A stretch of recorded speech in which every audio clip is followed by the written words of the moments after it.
3 days later, the bloodline continuation ceremony finally begins. Lobarian summons blue flames in the hands of every child and tells them to use that flame to create their weapons. They need to mold the light using their imagination. CL is the first to succeed, creating a light sword. After testing it, she asks what they should do if the weapon breaks. Lobarian answers that the weapons and obstacles in the labyrinth are made of magic and will never break. CL then asks if they can create an animal instead of a weapon. But Lobarian clarifies that while they can create anything, living creatures are forbidden. Iode asks why that is.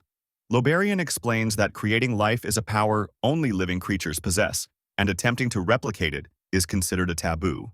The other children begin to create their weapons. Gargus forms a giant sword, Desira a spear, Cyan a sword, and Eugene a short sword with a shield.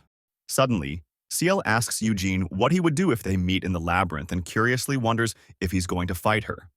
Eugene turns to Gillate, asking if fighting is allowed.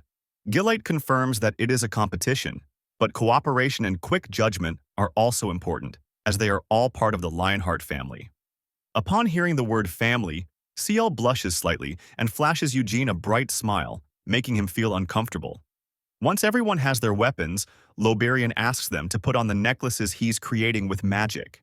He explains that these necklaces are connected to their consciousness. If they experience a great deal of stress, the necklace will react, and he'll be able to assess whether he should intervene. Finally, if they feel they can't continue, all they need to do is hold the necklace's gem and shout, "Help me." This will instantly transport them out of the labyrinth.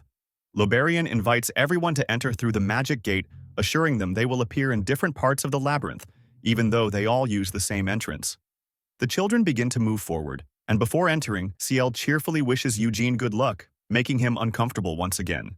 Eugene steps into the labyrinth, the darkness reminding him of his old adventures with his party. He starts swinging his sword, careful not to hit the walls. This was his strategy all along. In confined spaces like these, a short sword and a shield are the best options. He recalls being in a labyrinth for children, so this challenge will be a piece of cake. Inside the labyrinth, a group of slimes charges at one of the 9 kids. The kid, clearly inexperienced in combat, immediately activates the magic stone in his necklace and calls for help. Lobarian materializes out of thin air and swiftly removes him from the area. An hour has passed, and 3 of the kids have already given up. Gillate looks at them with disappointment, telling them to rest. Ashamed, they follow his command. The ceremony continues, with Gillate and Lobarian now in a special tent filled with screens that display the kids' progress. They focus first on Gargus, who is currently fighting a goblin. When he swings his giant sword, it gets stuck. But with brutal force, Gargus breaks through the wall and decapitates the goblin. Next, they turn their attention to Desira. She encounters a group of slimes and swiftly pierces each one. However, she knows blades aren't effective against slimes, so she avoids further confrontation and presses on to advance deeper into the labyrinth. The focus then shifts to Cyan, who feels confident because his mother gave him and his sister a map of the labyrinth. He quickly spots a trap, activates it, and moves forward without issue. Now, they observe CL, who is fighting a goblin. The goblin attacks rapidly, but CL skillfully dodges every strike. With precision, she pierces the goblin's head with her sword. Afterward, she moves forward, only to find a dead end. Realizing her mistake, she decides to return to the last intersection. The screen now shows Iode, who is also engaged with a goblin. He appears stunned, unable to believe that magic can create such illusions. However, when the goblin attacks, he snaps back into focus. He manages to defend himself and then cuts the goblin's neck with a swift move. As the goblin dissolves into magic particles, Iode is amazed by the spectacle. This reaction piques Lobarian's curiosity, and he wonders aloud if Iode is interested in magic. Gillate confirms that Iode has shown this fascination since he was a baby. They even hired a magic teacher, but Iode refused to continue his lessons. Lobarian asks why, and Gillate explains that Iode believes he must become the next head of the family for his mother. Since magic is not highly valued within the family, Iode gave it up. Gillate then tells Lobarian that if Iode still has an interest in magic, he wouldn't refuse the opportunity to become the disciple of the Red Tower Master. Lobarian, however, doesn't make any promises. He will assess Iode's potential, but if he's not satisfied, he won't take him on as an apprentice. Gillate assures Lobarian that he doesn't want to force anything. He just wants his son to follow his dreams. He mentions that instead of revering the family ancestor Vermouth, Iode idolizes the wise Sienna. Loberian agrees with this, recalling the old stories of Sienna's ability to create new spells when her party was in dire need. Gillate admits that he too has read those stories, but his favorite character was neither Vermouth nor Sienna. Before he can reveal who it was, he points to one of the screens, urging Loberian to look. The focus shifts to Eugene.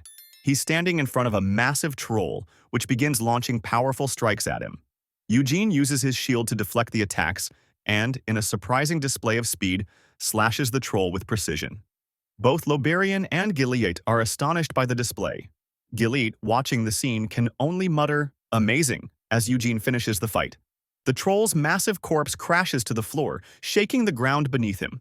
Eugene moves forward as the body of the troll disintegrates into magic particles. Gillate watches in astonishment, marveling at the fact that a 13-year-old boy was able to defeat such a formidable foe. Loberian wonders how it happened. The troll might have been there as a trap, but Eugene defeated it so easily, especially considering it was larger than a typical troll. Gillate speculates that Eugene must have a natural-born talent. Meanwhile, Gargus is struggling against his own troll. One of the troll's attacks sends the muscle-bound fighter flying backward. However, Gargus quickly recovers, leaping back at the monster. Using all his strength, he manages to slice through the troll's leg, causing the creature to collapse. Without hesitation, Gargus jumps at the troll's head, delivering a powerful strike that pierces through its skull. To ensure the troll is fully defeated, Gargus slices at different parts of the monster's body. Finally, the troll lies motionless on the ground, and Gargus lets out a victorious roar. Despite his triumph, his injuries are severe, and his body gives out. He collapses unconscious on the ground as he attempts to move deeper into the labyrinth. In another part of the labyrinth, Cyan encounters a troll, but he quickly deduces that it's likely a trap rather than a real monster.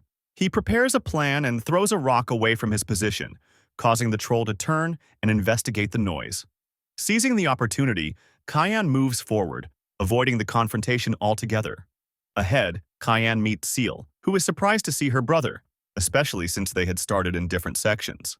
Confident in his memory of the labyrinth's map, Cyan tells Ciel to follow him so she doesn't get lost, and Ciel cheerfully agrees.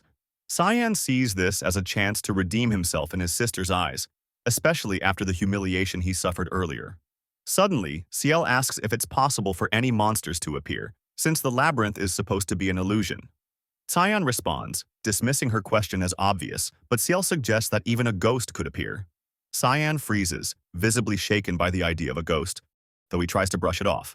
Ciel notices his reaction and releases a soft laugh. Just then, a hand emerges from the darkness, followed by a bloody figure. Cyan yells in fear, but the figure screams in return, revealing that it's only Desira covered in wounds. Cyan demands an explanation, accusing her of trying to ambush him after scaring him with her appearance.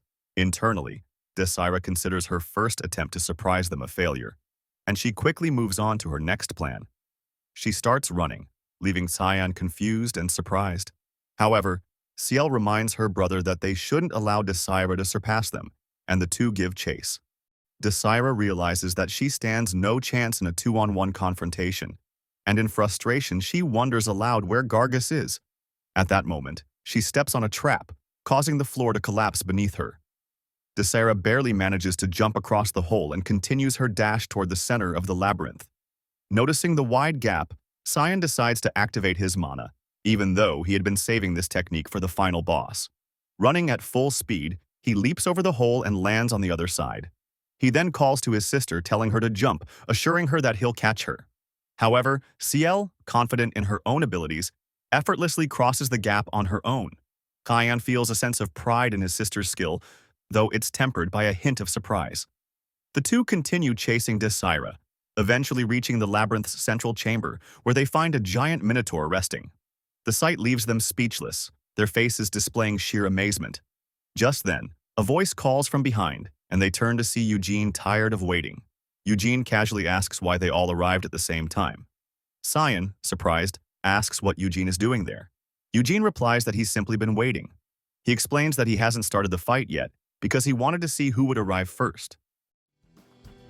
Thanks for watching. I hope you enjoyed the video and don't forget to like and subscribe. See you in the next one. Bye-bye.